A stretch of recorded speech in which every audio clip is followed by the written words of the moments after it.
मराठी माणूस सगळ्यात इम्पॉर्टंट. मराठी लोकांमध्ये एक भीती असते कुठली असं बिझनेस स्टार्ट करा किंवा काही नवीन स्टार्ट करा.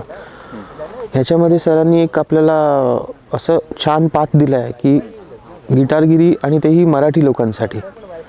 आपण सगळ्या लोकांना, मराठी माणसांना पुढे घ्यायला पाहिजे. ते सरांचं कॉन्सेप्ट मला फार आवडलं. गिटारगिरीची स्टार्ट केलं मी, सुरुवात केली ती 1 वर्ष झालं मी स्टार्ट करून. पण म्हणजे माझी सुरुवात खरी कालपासून झाली. हा जो इव्हेंट मी आलो, या इव्हेंटला मला एवढं वाटलं की यार एवढे लोक शिकत आहेत, मी वेळ काढून का नाही शिकत आहे.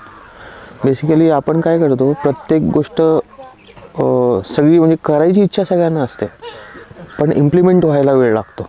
तर हा इम्प्लिमेंट मोस्टली आता माझं उद्यापासून नाही, आजपासूनच चालू करेन मी घरी गेल्यावर. टेक्निकली सरांनी एवढं छान हे केलं त्याचं की तुम्ही म्हणजे तुमच्या हिशोबाने ते कधी पाहिजे तेव्हा तुम्ही तो ओपन करा, कधी पाहिजे क्लोज करा, परत रिपीट, परत स्टार्ट करा. तुम्ही एकच एक्सरसाइज किती वेळाही करा. फक्त सबमिशनला थोडंसं आम्हाला डिफिकल्ट पडत होतं स्टार्टिंगला. आय डोंट थिंक सो की आता पुढे तसं होईल, आणि एकदा सवय लागली की मग स्टार्ट होईल ते प्रॉपर.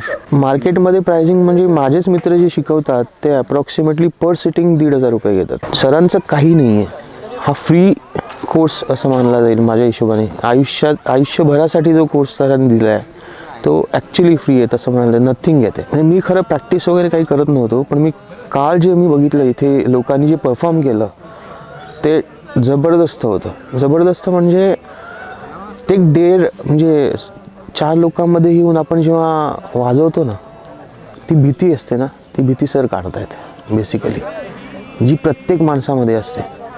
आपण एकटं सगळं करतो, एकटं असताना सगळंच वाजवतो, सगळं करतो, पण 4 लोकांमध्ये जेव्हा आपण येतो तर घाबरतो. ऑटोमॅटिकली एक माणूस कॉन्शियस होतो आणि ते त्याला मागे खेचतं. पण त्यासाठी सरांनी जो काल इव्हेंट केला तो अप्रतिम होता. म्हणजे त्याला काही शब्दच नाही आहे. मी म्हटलं जसं तुम्हाला की मी आजपासूनच प्रॅक्टिस चालू करेन की मी काहीतरी गिटार समोर घेऊन येऊन काहीतरी एक सुरुवात करेन. 4 लोकांमध्ये येऊन मला कसं प्रेझेंट करायचं आहे त्याची मी काहीतरी विचार करीन, आणि 100% काल मी जे नाही केलं ते पुढच्या इव्हेंटला मी 100% ट्राय करतो. ज्या लोकांनी काल परफॉर्म केलं त्यांनी मला इनडायरेक्टली एक मेसेज दिला आहे की रिस्टार्ट, आपल्याला रिस्टार्ट केलं पाहिजे.